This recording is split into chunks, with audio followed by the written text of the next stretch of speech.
En el año y pico que llevo subiendo vídeos a YouTube, he recibido todo tipo de comentarios como no sé cómo plantear los ejercicios, no sé qué hacer para implementar el programa, etcétera, etcétera. Aparte de un sinfín de dudas o errores que no sabéis resolver, que muchas veces consiste en que os habéis equivocado en una sola letra y no os habéis dado cuenta. Tengo que daros las gracias porque nunca creí que llegaría a tener ya prácticamente 1000 suscriptores. Subí el primer vídeo sin ningún tipo de pretensión y sin embargo, vuestra confianza y vuestras ganas de apostar por mí para enseñaros a programar son las que han hecho que siga subiendo vídeos. 1000 gracias a cada uno de vosotros y de vosotras, de verdad. Pero es cierto que si el canal sigue creciendo a este ritmo, cada vez me resultará más difícil responder las dudas de cada uno de vosotros. Y por eso necesito que llegado el momento seáis capaces de tomar la iniciativa de resolver las dudas o errores de compilación leves por vosotros mismos. Además de enseñaros unas pautas básicas para que toméis hábito a la hora de programar. En primer lugar, necesito que os toméis en serio esto si queréis de verdad programar. Me da la sensación por algunos comentarios que veis mis vídeos tomando unos nachos o unas patatas fritas a la vez que escuchéis música de fondo. No os podéis tomar mis vídeos como el resto de vídeos que consumí habitualmente en YouTube. Necesitáis estar atentos y concentrados. En segundo lugar, no veáis los vídeos del tirón. Asimilad los conocimientos y practicad antes de pasar a lo siguiente. Y enlazándolo con el tercer punto, sacad apuntes de los vídeos y tenedlos a mano para cuando queráis hacer vuestros ejercicios o programas. Mis vídeos están pensados precisamente para que podáis coger apuntes con comodidad. En cuarto lugar, nunca comencéis a programar directamente en Eclipse. Usad una libreta y un bolígrafo o lápiz para esbozar el planteamiento y las herramientas de Java que vayáis a tener que usar para poder crear un programa eficiente. Preguntas como ¿qué variables voy a necesitar? ¿Cuántos constructores voy a implementar? ¿Qué método necesito diseñar? Espera, ¿voy a usar objetos o es un ejercicio tan básico que no necesito programar con objetos? Más adelante, preguntas como ¿qué tipo de estructuras de datos voy a necesitar? El uso de array junto con otras funcionalidades son cosas que deberíais tener muy en cuenta en su funcionamiento para discernir si os merece la pena o no usarlas en vuestro programa teniendo en cuenta las necesidades del mismo. En quinto lugar, pensad con lógica. ¿Qué quiero decir con esto? Para explicar esto siempre pongo el mismo ejemplo. Imaginad que queréis ir al cine. ¿Cómo resuelve nuestro cerebro el problema si nos apetece ir al cine? ¿Cuáles son las variables, las circunstancias y los posibles errores de compilación, ejecución y funcionamiento que vamos a tener que resolver cada vez que queremos llegar a nuestro objetivo? Ir al cine. En primer lugar, si estamos en casa, lo normal es que queramos salir de casa para después poder volver a entrar en casa. Por lo tanto, lo básico sería llevarnos las llaves al cine. Si no nos llevamos las llaves al cine, probablemente al salir de casa sí podremos llegar a nuestro objetivo, pero después, a la hora de entrar de nuevo en nuestra casa o volver a casa, vamos a tener un problema aún mayor, que es que vamos a tener que llamar a un cerrajero o vamos a tener que pedir a algún vecino o a alguien que tenga las llaves de nuestro piso o de nuestra casa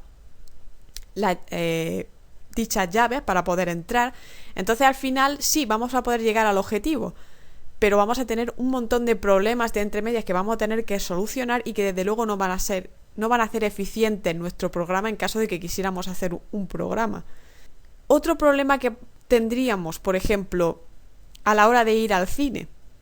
Si queremos ir al cine, desde luego necesitamos pagar la entrada y para eso necesitamos dinero. ¿Qué ocurriría si salimos de casa, nos llevamos nuestras llaves, pero de repente llegamos a la taquilla del cine, vamos a pagar nuestra entrada y nos damos cuenta de que no hemos dejado la cartera en casa? Al final lo que va a suceder es que, obviamente, no vamos a poder entrar en el cine ni ver la película que nos apetezca verla, porque no llevamos dinero. Por tanto, vamos a tener que volver otra vez al punto de inicio, es decir, volver a casa y coger el dinero. Pero ¿qué es lo que va a suceder? Que si teníamos planeado ver la sesión en concreto a la hora a la que nosotros hemos ido, obviamente no podremos ir a esa sesión. Si por ejemplo hemos llegado a las 12 de la noche y en la última sesión, no podremos ver el cine ese día. Por tanto, es una variable que vamos a tener que tener en cuenta, el llevar el dinero, porque si no probablemente vamos a tener muchos más problemas. Pero antes de salir incluso de casa, ¿qué es lo que vamos a tener también que tener en cuenta? ¿Qué sesión y a qué hora vamos a ir a ver la película, aparte de la película que vamos a ir a ver? Son variables que también tenemos que tener en cuenta a la hora de plantear nuestro problema. Quiero ir al cine, pero ¿qué película quiero ver? ¿Pero a qué hora me apetece o me es necesario verla. Porque si tengo que trabajar o vengo de clase y vengo a una hora determinada, a lo mejor la sesión de las 4 de la tarde no puedo ir a verla, porque llego a las 3 a casa y de que como me preparo no puedo llegar. Entonces tenemos que tener en cuenta la hora también a la que vamos a tener que ir a ver ir al cine. Esos son muchos de los problemas que probablemente a la hora de crear un programa de ese estilo tendríamos que barajar y tener en cuenta.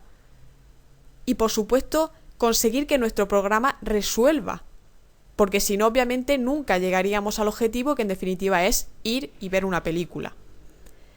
Pero ¿no habéis dado cuenta que muchas veces cuando usamos un programa, incluso cuando estamos jugando un videojuego, de repente nos sale un error o un bug que el diseñador de ese programa o de esa aplicación o de ese videojuego en un principio no había tenido en cuenta? Imaginaos, por ejemplo, que de repente vamos al cine y llevamos las llaves, llevamos el dinero, ya tenemos claro a qué sesión, a qué hora y qué película vamos a ir a ver, y todo en principio va viento en popa a toda vela. No debería de haber ningún tipo de problema a la hora de conseguir nuestro objetivo, que es ir al cine. Pero de repente vas caminando por la calle, llega alguien y te roba el bolso donde llevas las llaves y el dinero, por ejemplo. ¿Qué sucedería ahí? ¿Cómo consigues resolver ese problema que en un principio, cuando tú estás programando, no se te ocurre que podría ocurrir? Eso es lo que se llama testeo, ¿no? Ir probando todo tipo de opciones que puedan dar error o que puedan llegar a un error posible. Y es cierto que somos humanos y que hay veces que hay ciertas situaciones que creemos que no se van a dar, pero que de repente se dan. Entonces hay que tener en cuenta todo tipo de opciones que puedan suceder, de tipos de errores, etcétera, que vamos a tener que barajar para que nuestro programa sea lo más eficiente posible. Hay cosas que muchas veces no pensamos que puedan suceder, pero al final suceden. Entonces, pensar con lógica, pensar cuáles son las variables o los posibles problemas que puede dar nuestro programa, y que nosotros obviamente le vamos a tener que indicar al programa cómo solucionarlo. Porque nuestro cerebro funciona de tal manera que somos capaces de resolver un problema cuando ocurre en el instante. Pero cuando tú programas, no sucede así. Tienes que indicarle al programa cómo debe de resolver ese problema. Esa es una clave fundamental para ser un buen programador. Teniendo claro estos 5 puntos básicos, no deberíais de tener ningún tipo de problema para resolver los ejercicios y tener un buen hábito a la hora de programar. Sé que es difícil cuando empieza, pero la clave es practicar, practicar y practicar, sin desanimarse ni tirar la toalla, y cuando menos os deis cuenta seréis capaces de empezar a hacer vuestras cosillas en Java.